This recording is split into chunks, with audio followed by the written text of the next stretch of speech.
For anyone in Germany who openly opposed Adolf Hitler or the policies of the Nazi Party, there were three likely outcomes: prison, concentration camp, or execution. The 5 students and 1 professor who formed the core of Die Weiße Rose, the White Rose, nonviolent resistance movement in Munich continue to be remembered and honored as one of the most significant public expressions of Nazi opposition within the Third Reich during the war.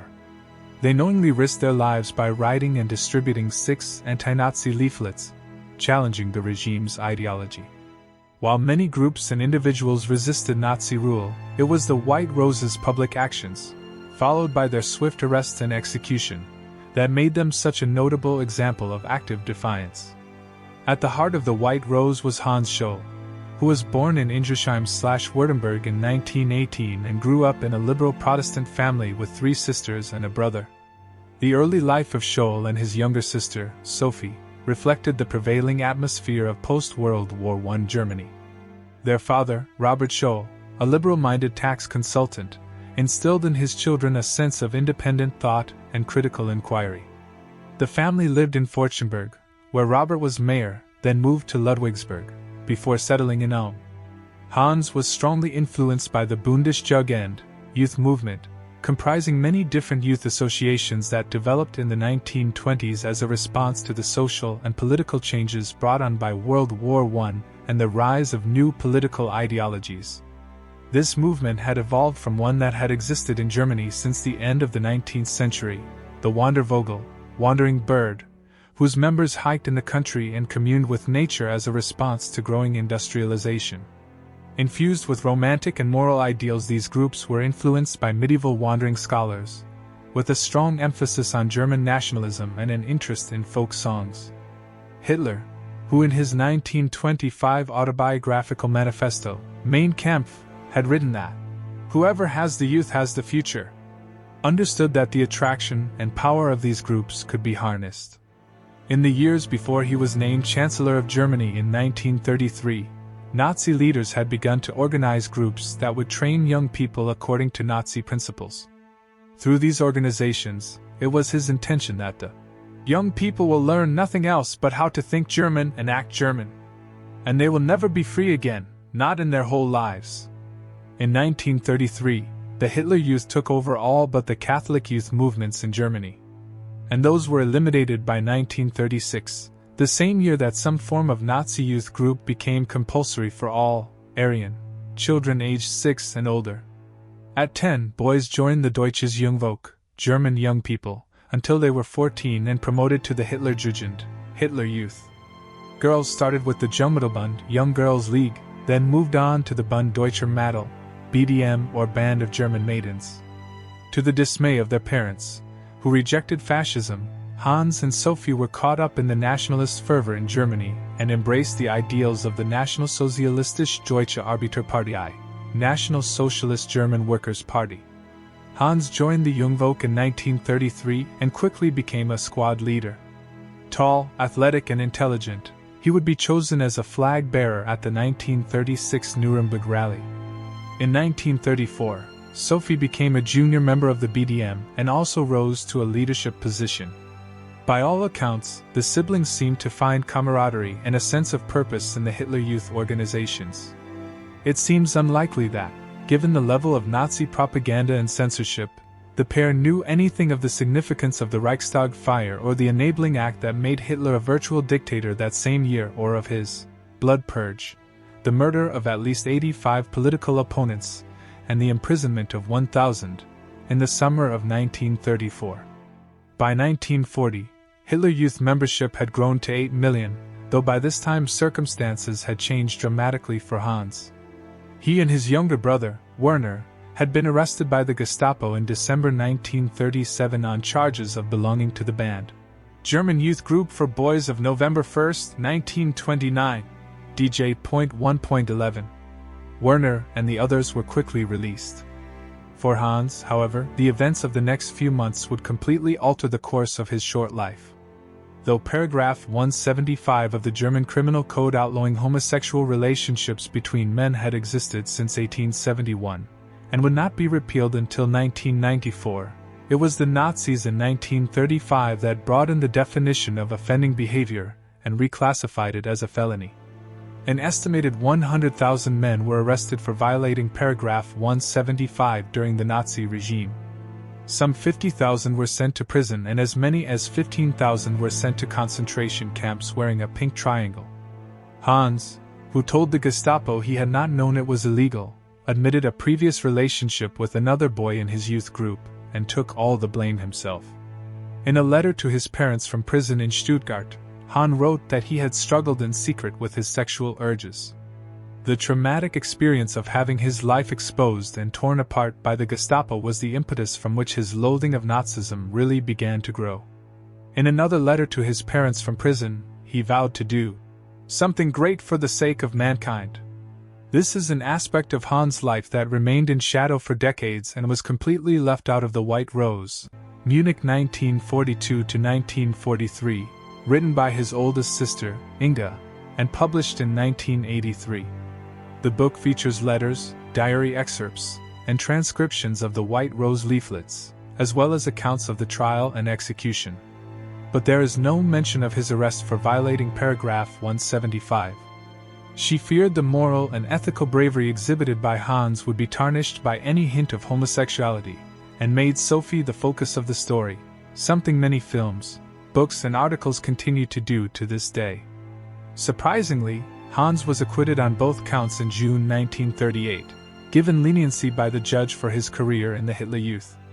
Though the prosecutor had asked for a year's sentence for paragraph 175, the judge dismissed the homosexual affair as a youthful failing. Hans then entered the Reichsarbeitsdienst, Reich Labor Service or RAD, a compulsory labor service for young German men, often serving as a precursor to military service and designed to instill discipline and loyalty to the state. Following this service, he began medical studies at the Ludwig Maximilian University of Munich in the summer semester of 1939. As with most young people entering university, Hans was now exposed to a much wider range of ideas and perspectives. He met professors and fellow students who held Christian ethical viewpoints that stood in stark contrast to the prevailing Nazi ideology. This exposure to dissenting voices and alternative moral frameworks was crucial in developing his critical thinking and providing intellectual support for his growing opposition to Nazism. This hub of diverse perspectives and challenges to the dominant narrative was a stark contrast to the rigid indoctrination of the Hitler Youth, and likely gave him a sense that he was not alone in doubting the regime. Hans would undergo another personal and moral transformation when he was drafted into the Wehrmacht as a medical orderly and sent to the French front in May 1940, where he would attain the rank of medical sergeant. Here he witnessed firsthand the devastating human consequences of the Nazi regime's aggressive policies and ideology. Any illusions he might still have held regarding the glory or justification of the war would have been shattered by the suffering he witnessed. The experience would have further amplified his sense of the war's futility and the moral bankruptcy of those who initiated and perpetuated it. Hans resumed his studies in Munich in April 1941 and was assigned to the 2nd Student Company of the Army Medical Squadron, where in June he would meet Alexander Schmorell, the future co-founder of the White Rose movement. The young men shared literary and artistic interests, as well as a growing disillusionment with National Socialism. In the fall of 1941, he was introduced to the Catholic intellectuals Theodor Hacker and Karl Muth. Indeed, Hans and Sophie would rent rooms in Muth's house until late 1942, when Allied bombing raids made it uninhabitable. This period marked a profound transformation for Hans, moving him from an initial enthusiastic supporter of the Nazi regime to an individual deeply critical and actively seeking alternative perspectives. The influence of Muth and Heck introduced a strong ethical and religious dimension to Hans' developing critique of Nazism. The White Rose movement would officially begin in June 1942 with the first Flugblätter, Weiße Rose, White or Die, Dictator de Bosen, leaflet of the White Rose, against the dictatorship of evil. The text for each leaflet was typed on a typewriter, then retyped onto the stencils of a hand-cranked mimeograph machine that Hans bought and kept stored in the basement of Joseph Sangen's bookstore, a place where the group gathered and had access to banned literature. They produced about 100 copies of each of the first 4 leaflets, distributed between June 27 and July 12, 1942. Friends and associates helped with money for paper and postage so that they could be mailed to officials and intellectuals in Munich and other cities. Some were placed in public phone booths. Hans and Schmorell were appealing to a more educated audience by quoting extensively from the Bible, as well as the works of classical thinkers and writers such as Aristotle, Novalis, Goethe, and Schiller. "Please make as many copies as possible of this leaflet and distribute them," was typed at the bottom of the first leaflet. The first and fourth leaflets were written by Hans, who co-authored the second and third with Schmorell. The content of these early leaflets directly addressed the atrocities committed by the Nazi regime, explicitly mentioning the Holocaust and the systematic extermination of the Polish aristocracy and Jewish people. The first leaflet urged Germans to confront their complicity, stating that every nation deserves the government it endures, and called for active opposition to the ruling, irresponsible clique. A second leaflet came out in June, condemning crimes committed by Germans in the name of National Socialism, specifically denouncing the persecution and mass murder of Jews as a crime against humanity, and asked its readers, "Why do the German people behave so apathetically in the face of all these abominable crimes, crimes so unworthy of the human race? We must attack National Socialism wherever it is open to attack. We must bring this monster of a state to an end as soon as possible. A victory of fascist Germany in this war would have immeasurable, frightful consequences," declared the third White Rose leaflet. This text defined passive resistance, advocated sabotage of the war machine, and argued that the defeat of National Socialism was more important than a military victory over Bolshevism. It ended with, "Please duplicate and distribute." Growing bolder, the fourth leaflet said that every word that comes from Hitler's mouth is a lie. When he says peace, he means war, and when he blasphemously uses the name of the Almighty, he means the power of evil, the fallen angel, Satan. This missive primarily targeted devout Lutherans and religious Catholics by incorporating biblical references from Solomon's Proverbs, and the strong Catholic imagery found in the writings of Novalis in an appeal to their moral conscience, and urged them to resist. Readers were assured that the authors of the White Rose were not in the pay of foreign powers and declared, "We will not be silent. We are your bad conscience. The White Rose will not leave you in peace." Hans, Schmorell, and others of their inner circle and their military medical company were sent to the Eastern Front in Russia on July 23, 1942, forcing a halt to their resistance activities. They would be in Russia until November, providing medical service to the troops as clinical training.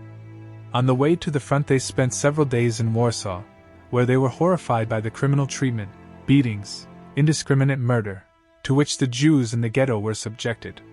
They would go on to see more death, pain, and wartime atrocities at the front. They would also meet and become acquainted with local Russians under occupation. The Russian experience would radicalize the young men. During this time Hans was able to see his younger brother Werner, who was stationed nearby serving as a medical officer in the Wehrmacht.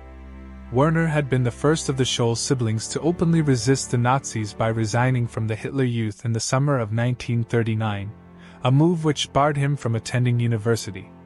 The brothers saw each other regularly during these 3 months. After he returned to Munich, Hans would see his under his influence, in order to save her life. But she refused, declaring, even after Hans had confessed, that she was solely responsible. The pair tried to shield the others from persecution, but were unsuccessful. Hans, who had been caught carrying Probst's handwritten draft for a 7th White Rose leaflet, tried to tear it up and swallow it. Probst was also arrested. The head of the SS, Heinrich Himmler, ordered the family members of the White Rose to be rounded up based on the Nazi principle of Sippenhaft, guilt by relation. The students and Huber were expelled from the university, and those who were medics in the Wehrmacht were discharged. This allowed them to be tried by the infamous Judge Roland Freislerin of the Volksgerichtshof, People's Court, a special Nazi court operating outside the normal legal framework and known for its politically motivated judgments. Just 4 days after their arrest, Hans and brother only one more time, in the courtroom during his trial. Werner, 21, was listed as missing in action on the Eastern Front in June 1944. Hans and the other White Rose members, which now included Willi Graf, who they had met on the way to Russia, returned to Munich on November 6, 1942, and expanded their efforts, hoping to find and encourage activists at other universities. Allied bombing of German cities and setbacks at the Russian front had begun to change the public mood. Christoph Probst, one of Schmorell's close friends, and Munich University philosophy professor Kurt Huber also joined the resistance efforts. Sophie also now became involved.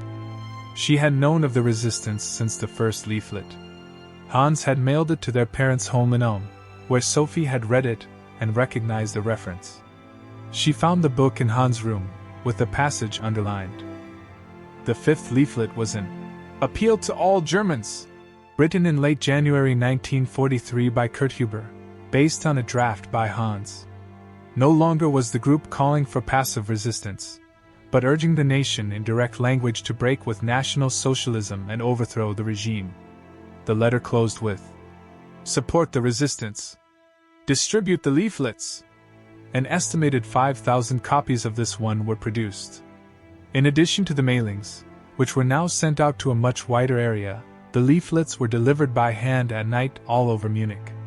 As if that were not risky enough, Hans, Schmorell, and Graf would then spend several nights writing "Freedom" and "Down with Hitler" on buildings throughout the city. The final White Rose leaflet, written by Huber, was addressed specifically to fellow students in Munich, appealing to their intellect and conscience to resist the Nazi tyranny, drawing on the grief following the defeat at Stalingrad to stir patriotic feelings against National Socialism. Our people stand ready to rebel against the National Socialist enslavement of Europe in a fervent new breakthrough of freedom and honor. While lectures were in session at the University of Munich on February 18, 1943, Hans and Sophie took a suitcase full of copies of the sixth leaflet to leave outside of each room. When they had finished, there were still leaflets left. What happened next is not definitively known, but most accounts depict Sophie throwing the extra leaflets from the balcony down to the atrium floor, an act witnessed by a senior janitor who took the pair to the university president's office, where they were arrested by the Gestapo. Robert Moore, the primary Gestapo interrogator, initially believed Sophie might be innocent. Moore would say after the war that he tried to lead Sophie to testify against Hans, to say she was under his influence, in order to save her life. But she refused, declaring, even after Hans had confessed, that she was solely responsible. The pair tried to shield the others from persecution, but were unsuccessful. Hans, who had been caught carrying Probst's handwritten draft for a seventh White Rose leaflet, tried to tear it up and swallow it. Probst was also arrested. The head of the SS, Heinrich Himmler, ordered the family members of the White Rose to be rounded up based on the Nazi principle of Sippenhaft, guilt by relation. The students and Huber were expelled from the university, and those who were medics in the Wehrmacht were discharged. This allowed them to be tried by the infamous Judge Roland Freislerin of the Volksgerichtshof, People's Court, a special Nazi court operating outside the normal legal framework and known for its politically motivated judgments. Just 4 days after their arrest, Hans and Sophie, along with Probst, faced a sham trial on February 22, 1943, that disregarded all principles of justice.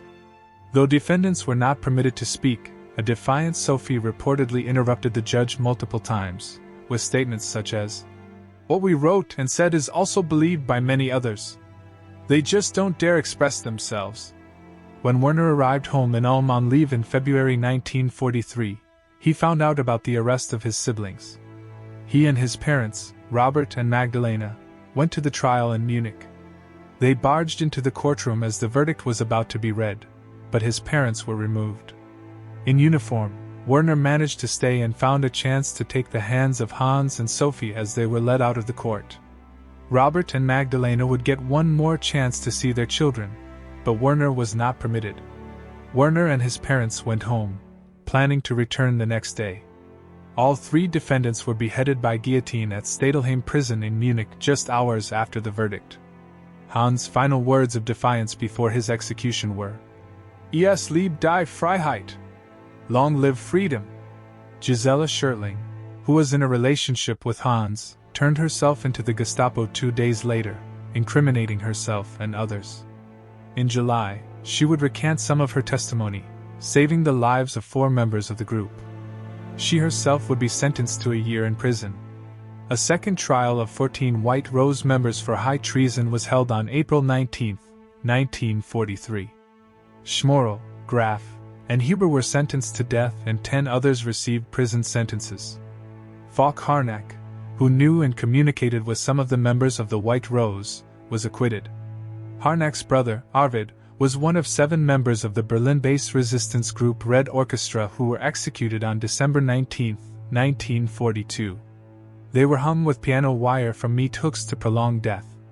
Arvid's wife, Mildred Fish Harnack, was executed by guillotine on February 16, 1943.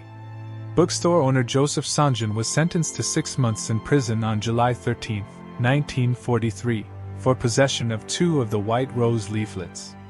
After the execution of Probst and the Scholls, Munich student Hans Leipelt typed several copies of the 6th White Rose leaflet, adding the title, "And Yet Their Spirit Lives On," before passing it on to his sister and other dissidents in Hamburg in April 1943. Late that summer, while Leipelt and his girlfriend, Marie-Louise John, were collecting money for Huber's family, who were destitute after his arrest, when they were denounced and then arrested. At trial in the People's Court in Donauwörth on October 12, 1944, Leipelt and John were sentenced to death for preparation of high treason, until Leipelt convinced John's lawyer to incriminate him alone. John's sentence was changed to 12 years in prison. Leipelt was decapitated on January 29, 1945. More trials would be held in Munich, Saarbrücken, and Hamburg. Eventually, some 60 White Rose associates would be tried in court, with some of them receiving long prison sentences. In July 1943, the White Rose would reach their largest audience when Royal Air Force bombers dropped more than 5 million leaflets, titled, "A German Leaflet, the Manifesto of the Students of Munich," over German cities including Cologne, Frankfurt, Hamburg and the cities of the Ruhr region. The 6th White Rose leaflet had been passed on by Helmuth James Graf von Moltke to the Norwegian Bishop Even Berggrav before finally making its way to Britain.